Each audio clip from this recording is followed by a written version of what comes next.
Former advisor to Hillary Clinton's 2008 campaign, Democratic strategist Richard Goodstein. Thanks so much for joining us. Sure, Melissa. Happy to be on with you. What do you think about the tone that the campaign on both sides took at the end of the week, this really pivoting to race? It does seem like one that nobody wins. I question or challenge the suggestion that to pivot as regards Donald Trump. Let me tell you what Republicans said about Donald Trump, that he was a racist, bigot, xenophobe, misogynist, and con artist. But you're going right back to what the campaign's doing at the end of the week. But I'm just saying, just pivot, hang on. Melissa. Do you think, so you must think it helps Hillary Clinton then, and certainly maybe it distracts from all of the evidence that's coming out and the corruption within the foundation? Listen, let's talk about the foundation for 1 second. Yeah. I hope this campaign is about the comparison between the Clinton Foundation, which provides HIV/AIDS drugs, climate change relief, malaria, 80–90% reduction in the cost of medication, okay, childhood obesity, women's empowerment, versus the Trump Foundation, which bought a Tim Tebow signed helmet and gave money to his kids' private school. If the Clinton Foundation does all that good work, why does only 10% of the money flow through to those good works? Why does only 90% of it stays within the foundation? Why does Charity Watch say it's a different model, Melissa? Yeah, it's not a charity. That's what Charity Watch says. Please, listen to me. It's a different model. It's not like the Ford Foundation, which itself gives money to good causes. The Clinton Foundation hires people to go into Rwanda and South Africa and so forth to actually deliver services, the malaria drugs, the HIV/AIDS medication. That's what they're doing. So this is a myth. Why does Charity Watch say when they look at the business model, they can't make heads or tails of it? It is not a charity, because it's so different. So they can't rate it. Because it's so different. Again, it's not the Ford Foundation. It's not the Rockefeller Foundation, which has a certain model. You apply for grants. Robin Hood here in New York passes 100% of what it gets in onto its good works. For other charities, we are always advised never go with anyone who's consuming so much in their overhead. I don't know whether you're not understanding what I'm saying or you really don't want to believe it. The fact is the Clinton Foundation has a different model. I don't believe what you're saying because I read what Charity Watch said and I looked at the documents and I can do math. That's why I don't believe what you're saying, because I can actually do math. If you don't believe your eyes what you read, I'm sorry, but that's a matter of public record. I believe what the IRS wrote. I looked at the IRS records, and they're the ones that say that only 10% is going to charity, and the rest of it is staying within the organization. Because they're hiring people to deliver the services. The Ford Foundation, the Rockefeller Foundation, they don't do that. The Clinton Foundation does. And you know what? They're providing 11.5 million people with HIV/AIDS medication that wouldn't have it. The Rockefeller Foundation does not do anything like that. How do you battle back against the AP report when it shows that more than half of the people who she chose to have meetings with had given money to the foundation? All the emails, as you follow them, as they go from the head of the foundation into the Secretaries of State's office and say this person had tried to get in through the normal channels. They are a special friend. They are a good friend of ours. Please see them. And it's somebody, a foreign national, who has business before the State Department. Do you understand that when people look at those emails, they feel like the State Department was bought and paid for, and they're really concerned about it? Yeah. So the AP story has been radically debunked.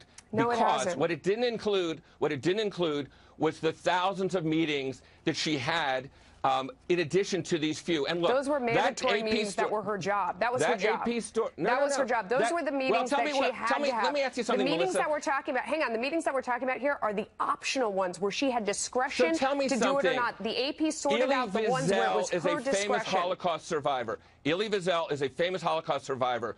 Do you think it's a kind of abuse of your position as Secretary of State? You guys go to that one example because you know the numbers are against you and you can't obfuscate How about Melinda Gates, a world-renowned philanthropist? How about Muhammad Yunus, a Nobel Prize winner? Those are the same three names that the Clintons said to everyone they saw because they knew the math doesn't help them. So they go to those three names. Are you at all worried about Julian Assange and the fact that he told Megyn Kelly that he's got another shoe that's going to fall on Hillary Clinton? You know, it's interesting. Julian Assange, who has been charged with rape, is somebody who was reviled on this very network because of releasing state secrets. And now there's this worshiping. Please, Julian. It's not a worshiping. Please I'm asking something. you. There are a lot of people on this network think that he is a criminal and he is a really bad guy. It doesn't change the fact that he's going to release these documents. He is trafficking and stolen goods. You know who has more to be concerned about? Wait, hang on. But how are you going to battle back? It doesn't change what he puts out there and the damage it could do, regardless of the source. Do you worry about that? There's two candidates running for president. Both have concerns, I guess, potentially about releases. Donald Trump's getting his tax returns out there. That's the person who's really at risk. Hillary Clinton has had thousands of her emails already put out there, and they're a big bore. Richard Goodstein, thank you for joining us. You are a good advocate, my friend. Thank you for doing it. Thank you. That was fun. All right, as we mentioned, Hillary Clinton still holds a national lead in the latest Real Clear Politics average, but now that lead is only slightly more than 6 percentage points. This is Clinton's post-convention bounce. Seems to be losing a little bit of steam here, with some new polls indicating a tightening race in key battleground states. Here with all the details and what to look for in the weeks ahead, pollster and Washington Examiner columnist Kristen Solstice Anderson. Thanks so much for joining us. Thanks for having me. So when you look at all these numbers in the aggregate, what do they tell you? They tell me that Donald Trump has a really tough road ahead of him and that these debates are going to be critical. We've got just about 70 days left in this campaign. And after we got past the conventions, while Hillary Clinton's convention bounce has faded a little, we've settled into a sort of a new normal that's not a particularly sunny picture for Donald Trump. And as you mentioned before in your initial interview, you know, the really important thing here are these swing states. At the national level, sure, Hillary Clinton is up by 6, but what really matters is how are Donald Trump and Hillary Clinton performing in Ohio, in Pennsylvania, in Florida. Florida has been a bright spot in the polling for Donald Trump as of late, with that Mason-Dixon poll showing him only down by 2. Florida has a lot of electoral votes. You got to get Florida if you want to get to the White House, so that's a good sign for him. But what's troubling is if you look at states like North Carolina, which should be just a gimme for Republicans, that's a state where the polling over the last couple of weeks has not told a particularly good story for Donald Trump. So if I was advising his campaign, I would tell him, look, right now he's in Iowa. Yes, it's a swing state, but it's a swing state with very few electoral votes. He's going to Arizona on Wednesday. That's a state where he's up by a little bit in the polls. I would look at his schedule and I would say you need to be in North Carolina, Pennsylvania, Ohio, and Florida almost every day between now and November. Is that really what makes a critical difference as the candidate on the ground, or should it be more about targeting, you know, very negative ads in those states? Well, I think it's got to be a combination of things, you know, but Donald Trump at this moment has really succeeded not by putting a lot of ads on the air. His success and the way he's rallied people has been by getting media attention. And he's way behind, but he gets media attention. And this is why in the 2012 campaign, if you read what the Obama team did, David Plouffe talks about this a lot, where they went through and they looked at the data of every county where they needed to pick up a couple thousand votes here and there, and they used the candidate's time as an incredibly valuable resource and allocated it with precision. And that's what I think the Trump team needs to do. Figure out those counties where he can pick up those pockets of 1,000 votes here, 2,000 votes here, 10,000 votes there to piece together that majority. Absolutely. That sounds exhausting. What do you think about the strategy of the past couple days where, you know, he's been out talking about bigger issues, talking about immigration, talking about race? You know, some say from a polling point of view, he's not really going to pick up minority votes anyway, so it's a waste of time. Others say it's about messaging and it's about making independents and moderate Republicans feel better about him. My suspicion. Go ahead. Yeah, my suspicion is that it's the latter. You know, Kellyanne Conway, who's been brought in to be the campaign manager for Trump, she's incredibly bright, and she knows that the path to the White House runs through, say, the suburbs around Philadelphia, white, college-educated women who are living in places like Montgomery and Bucks County. And they're the kinds of folks who may be looking at Donald Trump and saying, I like him on the economy, but I'm uncomfortable with the way I think he treats other people. I don't know if I think he's a very nice guy.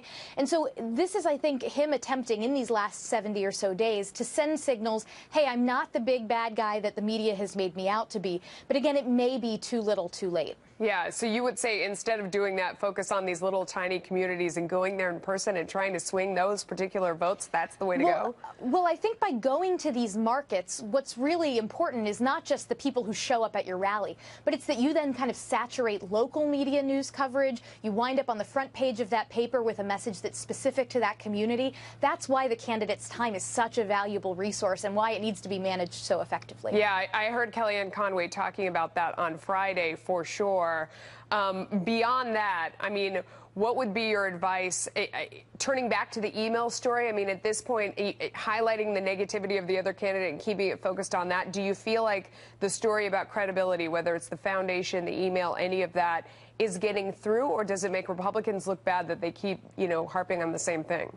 I think the best angle to take on that story is the angle that Hillary Clinton gets to play by a different set of rules, that there are elites and there are average Americans, and the Clintons have been treated by a different set of rules, and they pay more attention to elites rather than average Americans. That sort of flips the traditional narrative on its head. For the last couple of elections, it's been Republicans who have been accused of being the party of the elites, the party of the wealthy. I think if Donald Trump is able to effectively turn that narrative on its head and say, no, it's the Clintons who favor the elite, it's the Clintons who have been getting the sort of special 1%er treatment, I think that does tap into a vulnerability where Democrats aren't used to having to defend against that. A lot of people have noted that it seems like his tone, at least on immigration, has changed. He's tried to come out and say, no, I'm not for amnesty, and another time he says, well, maybe we can work with people.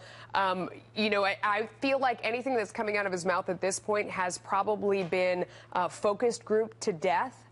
Is that a fair assumption, and do you think that this is intentional then?